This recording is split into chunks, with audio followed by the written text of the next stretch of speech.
and welcome to the MVP Show. Before we chat with today's guest, there's a quick message from our sponsor. Today's show is brought to you by the 90-Day Mentoring Challenge. It's amazing what can change in 90 days and the impact it can have on your career. I've seen it hundreds of times now on people that have been through the 90-Day Mentoring Challenge. Doesn't matter where you are in the world, you can get involved. There is no cost. Just go to nz365guy.com/mentoring and see if it's something that you want to do in the upcoming year. And with that, let's get on with the show. Today's guest is from Ohio in the US of A. He's a Microsoft Power Apps consultant. He received his first MVP award in February this year, so nice and new. He loves building and working with his hands as much as he loves working with code. He spends his free time hiking and doing outdoor activities with family and practicing martial arts. He's a pro developer who's been working with Dynamics since Dynamics 3.0, so quite a while.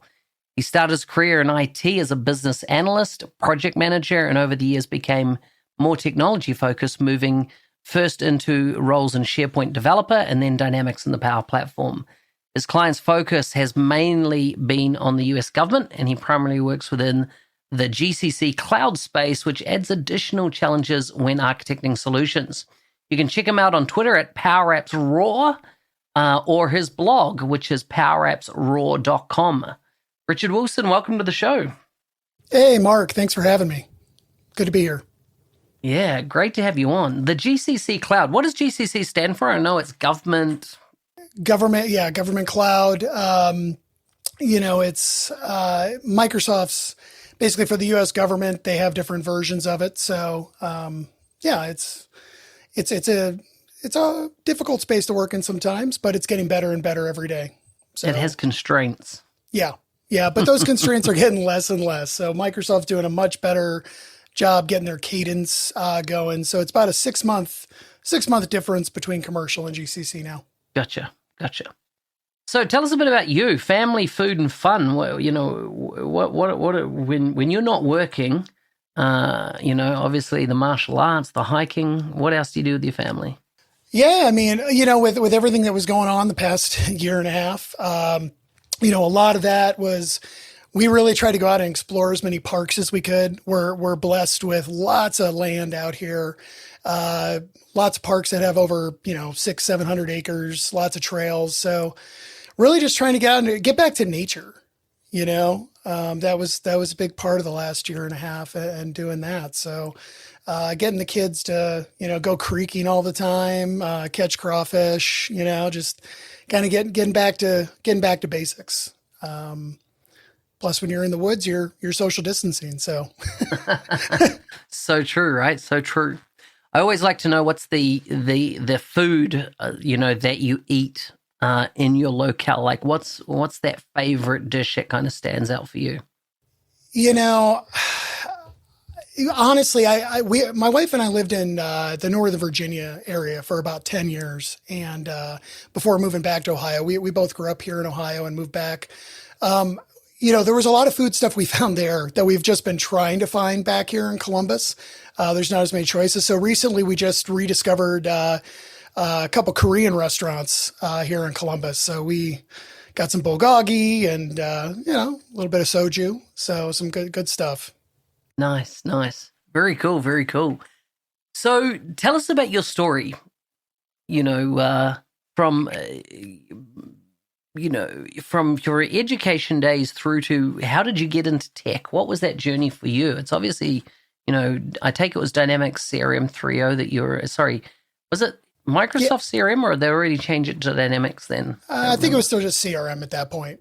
So yeah, 3.0. I went to school for computer information sciences. So I think a lot of times I don't feel like a full developer because I don't have computer science on my thing. I got started at Nextel. If you remember that little chirp they always had, got started doing business analysis there. Got moved into project management, ended up getting my PMP certification, had that for a while. But really just kind of just kept finding myself wanting to do systems analysis more than the requirements analysis, and then wanting to get into the development.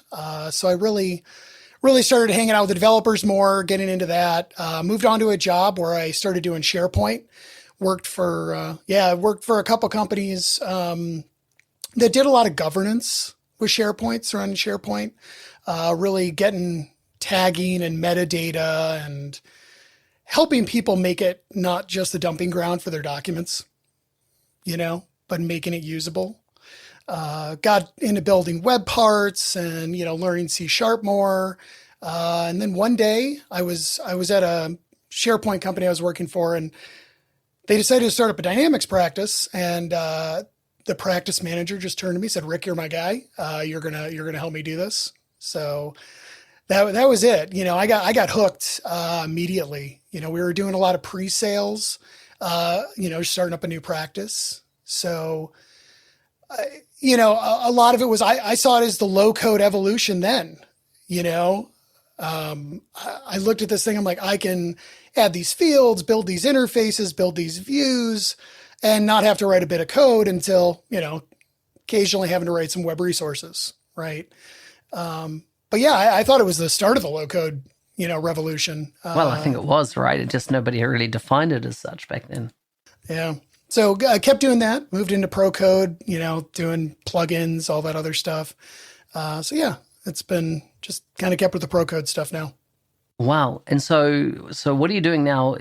Well, one thing I noticed, a lot of Dynamics 365 folks that have come from a deep history in Dynamics have in a way struggled switching their mind to the Power Platform. In other words, I see this kind of, if they're going to build or architect a new solution from scratch, they're making decisions like, okay, am I going to use Dynamics 365 Sales, or am I going to use Dynamics 365 Customer Service as my base? And I'm like, hang on a second, why aren't you just starting at, the Power Platform, at, the Dataverse, and building from there? Like, don't take a dependency on any of those Dynamics apps if you don't need them.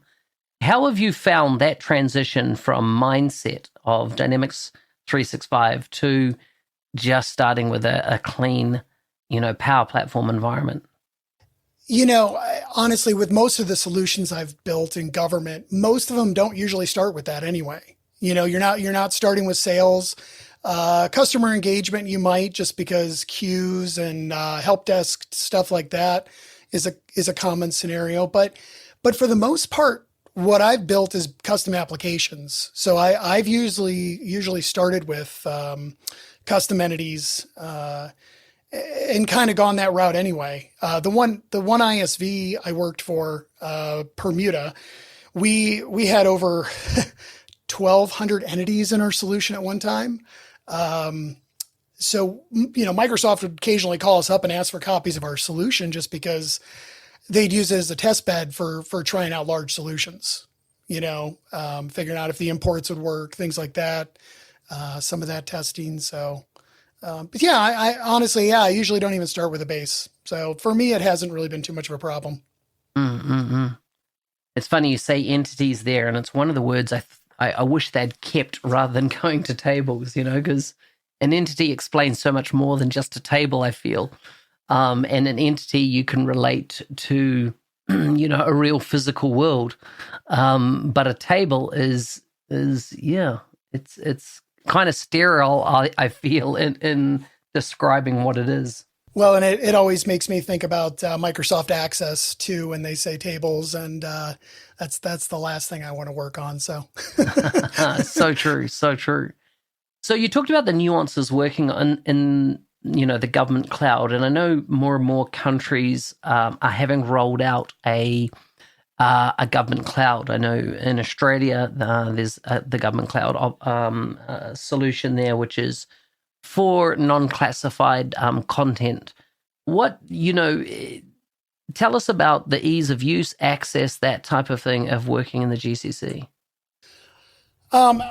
Actually, it's gotten a lot easier over the past 2 years, just with everything going on. A lot of it really is getting the organizations who are using it to open up their authentication mechanisms to the outside, to allow their ADFS and things like that to basically allow you to connect remotely.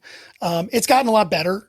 I really, a lot more work from home is available now through it. And I see government using the Microsoft solutions in general, not just Power Platform, but Azure and everything else to really just make that work from home capability available to people. It's been really great to see over the last 2 years. If anything good can come out of all this, right?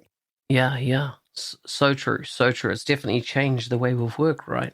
With the whole government cloud environment, what's the type of use cases that you're seeing built on there? Is it mainly like tasking, or as you talked about before, queuing, task activities, cases, lifecycle management? Is that the main type of solutions you're building, or are you being more creative in the whole Power App side of things?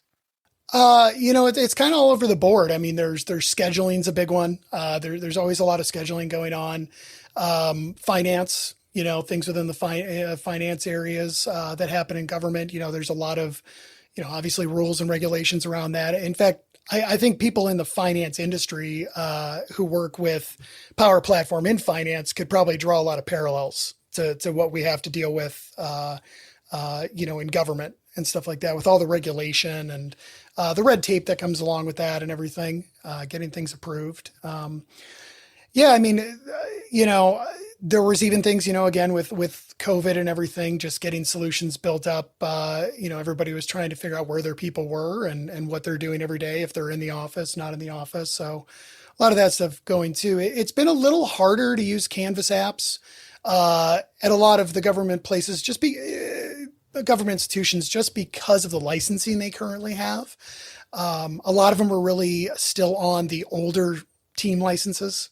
So, which was a really good deal back then, but limited you to really just using Dataverse model apps.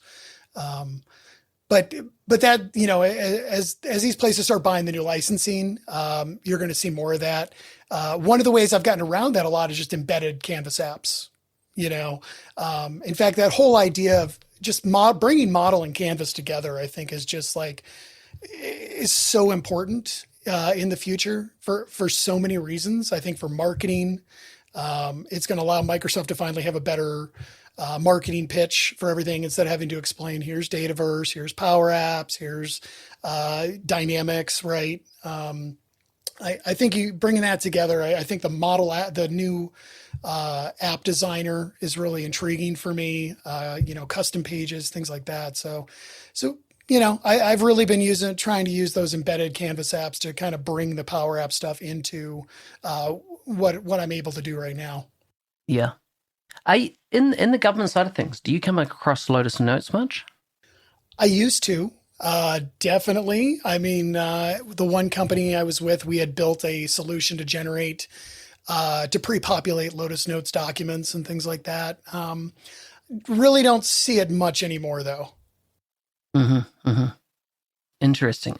Because, in Australia, I was still seeing it, and I feel like I'm coming up on a project shortly that's going to be involving a lot of Lotus Notes, and I'm just like, interesting times. Have fun with that. Yeah, totally. Tell us about your journey to becoming an MVP. How did that come about?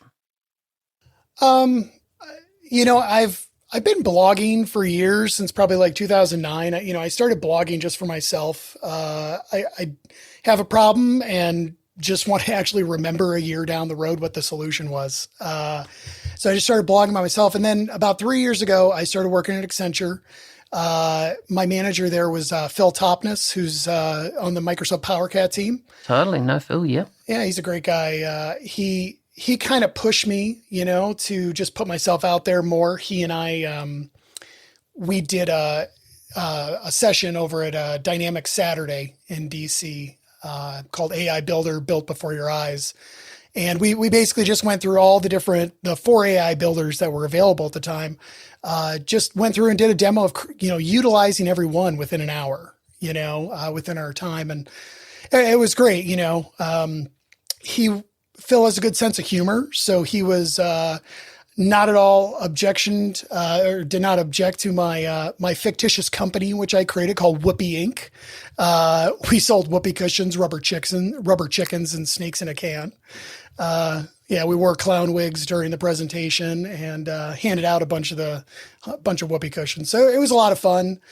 But yeah, so just started getting out there more, blogging more. Just started up a YouTube channel recently, and but the big thing I did, PCF controls were really just kind of coming about over the last 2 years, and having written so many web resources in the past, I looked at this as just like, this is awesome, right? I can build controls quickly that are really integrated, into the system. Using the Fluent UI was great because they were almost styled already for me, since the UCI already uses that. So that was really beneficial to like speed up development. And I really enjoyed doing that. So I did a lot of that for the community, just put out a whole lot of PCF controls, worked with Guido Prady on the PCF gallery to get all those published. And even got one of them into the CoE Starter Kit. Wow, what one? It was actually just one of the first ones I wrote, which was just a color picker. And it's actually in the theming area of the CoE Starter Kit. So that was kind of cool to see my name down in the credits there. Yeah, awesome. Yeah, and did a lot with that, especially, during the preview. Hermont Gar was great about posting on the community channels and things. So that was great. And yeah. So who nominated you? Phil did. Nice. Yep. Nice. You can't beat being nominated by an FTE, right? Yep. Yeah. That was before he started there. So is that right? Started, yeah. So no, very good. Yeah.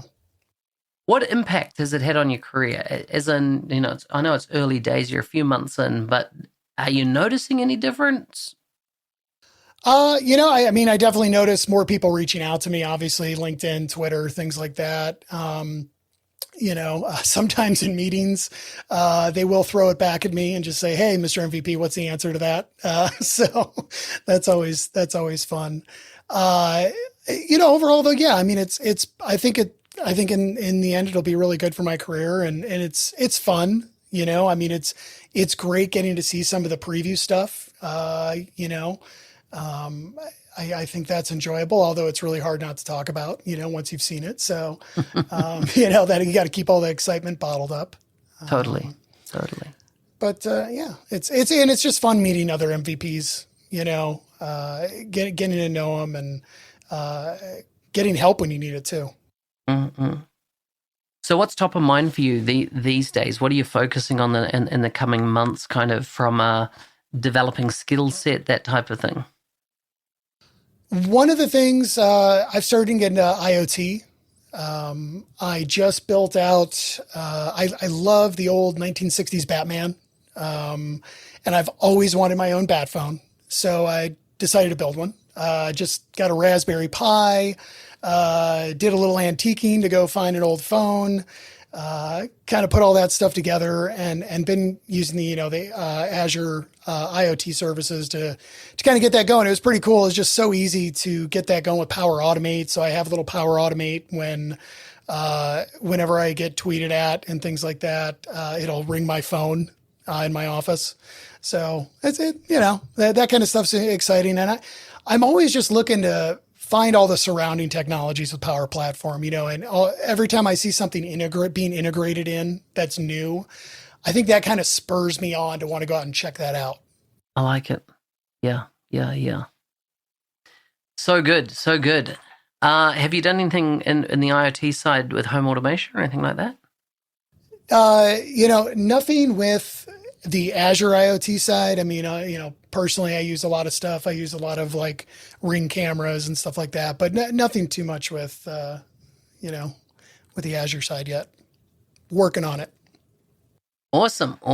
Well, our time is almost up, and I always like to wrap these sessions up with a few quick-fire questions. Go for it. Okay. Here's the first one. What's the first music you ever bought?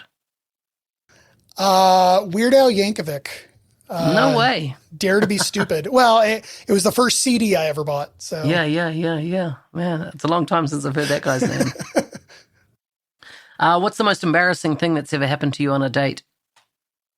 Oof. I don't know how embarrassing. I definitely got lost. My wife and I remember getting lost on the way to a wedding.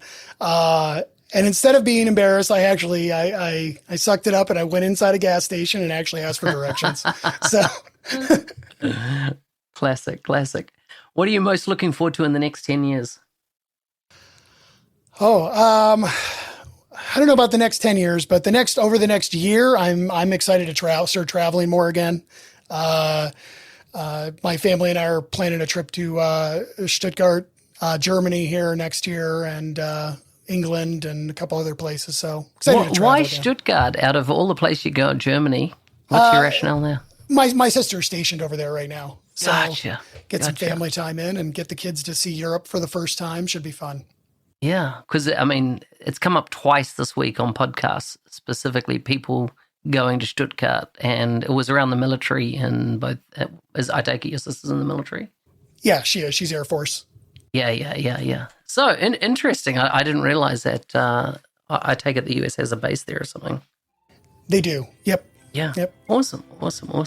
Well, good luck with that. And hey, thanks for coming on the show. And I look forward to hopefully one day when we get back to in person, seeing you at an MVP Summit. That'd be awesome. I'd love it. Thanks a lot, Mark.